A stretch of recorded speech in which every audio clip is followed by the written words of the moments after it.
Today I'm going to be teaching you the secret to learning anything faster than 99% of people. When I was researching this video, I watched a whole bunch of videos on the topic, and everybody is teaching you how to do this the wrong way. And I'm going to be showing you 3 strategies that I've never heard of before to learn any skill faster than anybody else. So before we get into the 3 strategies, you need to understand a very important concept, and that is, if you want to get better at any skill, you need to practice it. You're not going to get better at playing the piano by watching piano tutorials. You need to be practicing every single day. But you need to carve out at least 30 minutes to an hour every single day to practice. That is the only way that you'll get better. And you need to do it over a long period of time. Consistency is what separates people that are average at skills from people who are the best of the best. They were consistent over long periods of time. But now that we understand the basics, let's get into the 3 strategies I've never heard anybody talk about before. Strategy number 1, invest to compress time. Now, if you guys don't know, I produce music, and I taught myself how to produce music using YouTube University,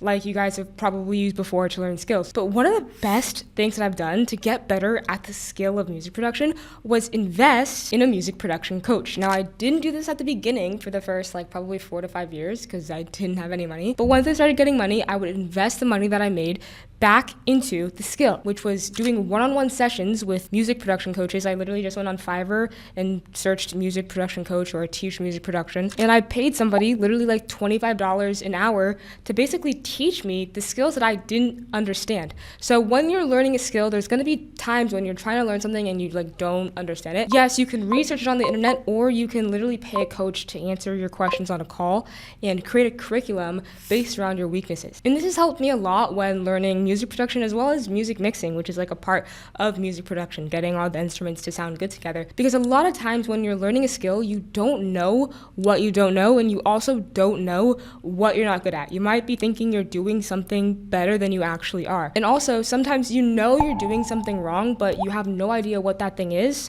So it's impossible to research it because you don't even know what it is that you're doing wrong. And so I paid for a music production coach as well as somebody just to literally critique my songs, because I'm always okay, there's something wrong, but I don't know what it is.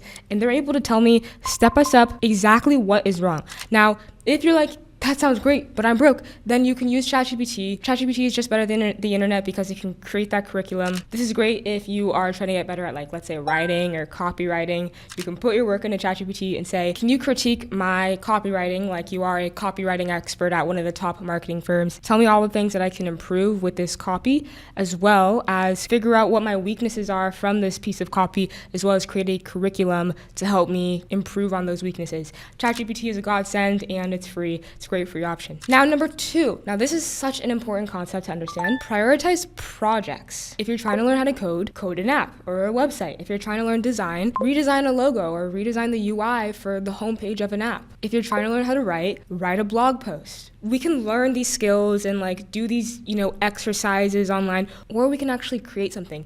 And the great thing about creating and building projects is that you're going to feel this sense of pride once you've actually created something of your own, and it's going to motivate you to want to continue learning the skills so you can make more and better projects. And building projects is a lot more fun than just learning a skill and, practicing these random exercises. So it makes it more fun, it gives you more pride, it just increases the chances that you'll spend as much time as possible getting better at the skill, which then makes you better at the skill. And number 3, set deadlines for the projects. So you've probably heard, and maybe you've done this before, you've heard of somebody that wanted to get better at running, so they signed up for a marathon. That marathon is the deadline, so it basically forced them to actually practice running every single week, because if it comes to the time of the marathon and they haven't been practicing, the marathon is going to suck, and they probably spent money to sign up for that marathon. And that's the power of having deadlines, especially deadlines that you commit to in some way, whether that's through money or publicly saying that you are going to commit to this deadline. So what you want to do is you want to stack projects with a deadline. Let's say you're trying to learn video editing. It might be in 1 week or maybe 2 weeks, I'll post my first video. Or let's say that you're trying to learn, HTML coding. I don't know if I use the correct terminology for that, but let's say you're trying to learn how to code a website. You could say in 2 weeks, I will have released my first website. And again, the two main ways that you can actually commit to deadlines to make it, more set in stone is either by putting money on it or by publicly committing. The goal isn't perfection, it's iteration. Like, seriously guys, I'll put a video on screen of my first YouTube video. That video compared to now, I've gotten a lot better. So at the start, you have to understand that you are gonna suck. The truth is that most people will start skills, but they stop because they suck and they hate the fact that they suck. When in reality, you're supposed to suck. When you're first starting to learn something, if you don't suck, that's kind of fucking weird. So you're supposed to suck at the beginning. That's the point. But continuing to show up every day and practice and build projects, you're gonna make mistakes, and if you're doing it correctly, you're going to be learning from those mistakes. And making those mistakes is the only way that you get better. So remember, you can learn fast by paying for speed with the coach, building projects for skill, and setting deadlines for focus. And then the fourth part is feedback and iteration. So one of the biggest things that I did is I joined the music production subreddit, and I'd post my music on there, and people would critique my music and give me feedback on what I could do better.